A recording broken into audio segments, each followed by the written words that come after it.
Sugar, diabetes, মধুমেহ যারা এক নামে চিনি আমরা, কম বেশি প্রত্যেক বাড়িতে এই সমস্যা রয়েছে। এই সমস্যার সমাধানে কি কি করতে হবে সেগুলো আমরা জানবো। আমি ডক্টর আবু সুফিয়ান। আজ বলবো সুগার চিরতরে মুক্তি এবং সুগার থেকে বেরিয়ে আসার উপায় কি। আমরা ডাক্তারবাবুদের কাছে গেলেই আমাদেরকে প্রেসক্রিপশন ধরিয়ে দেয়, বলে এটা ওষুধটা চালিয়ে যান, 1 মাস পরে আসুন, 3 মাস পরে আসুন, আবার ওষুধটা চেঞ্জ করে আবার চালিয়ে যান। সারা জীবন ধরে যদি আমি ওষুধই খেয়ে যাব, ব্লাড টেস্ট করেই যাব, তাহলে আমি চিকিৎসা কি পেলাম ডাক্তারবাবুর কাছে, বা আমার চিকিৎসা কি হলো? যে সমস্যা আছে তার সমাধান আছে, একটা ডিউরেশন আছে, একটা সময় আছে, সেই সময়ের মধ্যে আমার রোগের সমস্যার সমাধান হবে। না হলে চিরজীবন ওষুধ খেয়ে যেতে হবে না। এই সুগার, ডায়াবেটিস কোথা থেকে হয়, কীভাবে হয় আমরা জানবো। আমাদের হিউম্যান বডিতে অনেকগুলো অর্গান রয়েছে, তার মধ্যে লিভারের পাশে যে একটা অর্গান আছে প্যানক্রিয়াস, যাকে অগ্নাশয় নামে চিনি।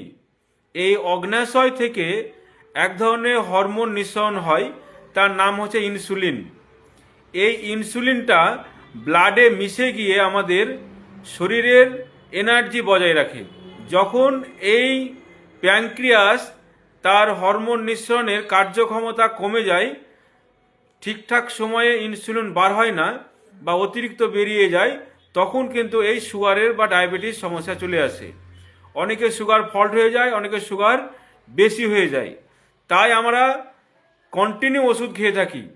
কন্টিনিউ ওষুধ না খেয়ে কিভাবে আমরা এই থেকে মুক্তি পাবো, পরে ভিডিওতে অবশ্যই দেখব। তারাই কিছু নিয়মাবলী যেগুলো শুনবো ভালোভাবেই। আমরা ফাস্টিং, আমরা খালি পেটে থাকবো যতটা পারা যায়, কিন্তু অন্তত 16 ঘন্টা। সূর্য ওঠা থেকে সূর্য ডোবার মধ্যে আমরা খাবারের মধ্যে থাকবো। সূর্য ডুবে গেলে আমরা আর খাবার খাবো না।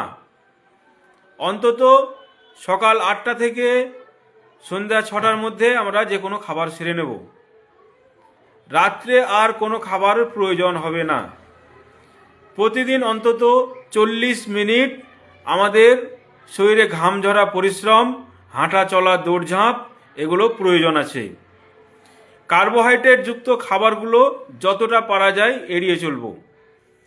প্যানক্রিয়াস যাতে মজবুত হয় সেইগুলো যদি আপনি শরীরে নেন এবং সেই সব ব্যায়ামগুলো যদি করুন, তাহলে আপনার প্যানক্রিয়াস মজবুত হয়ে গেলে সঠিকভাবে আপনার প্যানক্রিয়াস ইনসুলিন দিতে আরম্ভ করবে।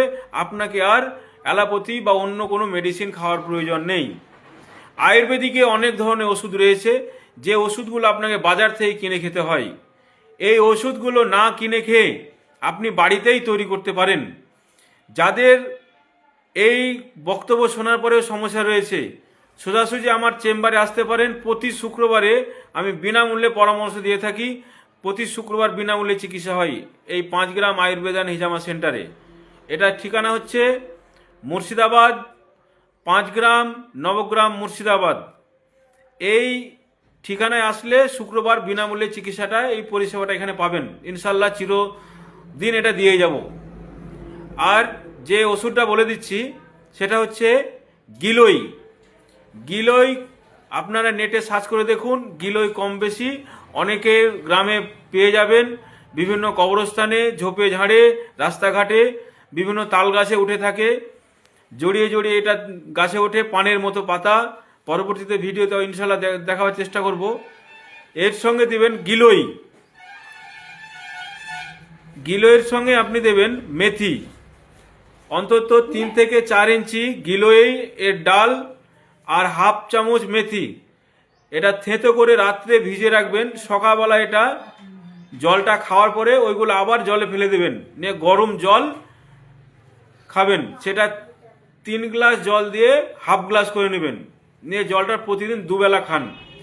ইনশাল্লাহ আস্তে আস্তে 3 থেকে 4 মাসের মধ্যে আমি নিজে পরীক্ষিত অনেক পেশেন্টদের প্রয়োগ করে দেখেছি, তারা কিন্তু অনেক সুস্থ।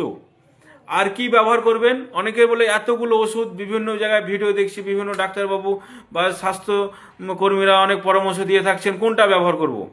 আপনি যে কোনো মেডিসিন কন্টিনিউ না চালিয়ে একটা মেডিসিন অন্তত 3 মাস করে চালান।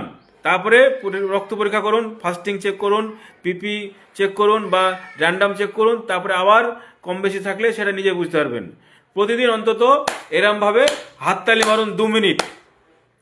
হাততালি মারলে হাতের মধ্যে অনেক প্রেসার পয়েন্ট রয়েছে, যে প্রেসার পয়েন্টে আপনার পুরো বডির ব্লাড সার্কুলেশন ভালো রাখবে। আর ব্লাড সার্কুলেশন ভালো থাকলে আপনার সুগারের মাত্রা কিন্তু ধীরে ধীরে কমবে। মানসিক চাপ নেবেন না, মানসিক চাপে কিন্তু অনেক সময় সুগার বেড়ে যায়। অনেকে দীর্ঘক্ষণ ঘুমায়, শুধু ঘুম পেড়ে যায় না, আমাদের শরীরে 7 থেকে 8 ঘন্টা খুব ঘুম বেশি হলে যথেষ্ট। অন্তত 4 ঘন্টা আমরা যদি কাজ করি বা 2 ঘন্টা কি 1 ঘন্টা ঘুম মানে মানসিকভাবে পরিশ্রম করি, ঘামঝরা পরিশ্রম, তাহলে কিন্তু এই সুগার থেকে আমরা মুক্তি পাবো। এই নিয়মগুলো মেনে চলুন। ইনশাল্লাহ আগামী ভিডিওতে আপনাদের সুগারের ডিটেলসে আলোচনা করব।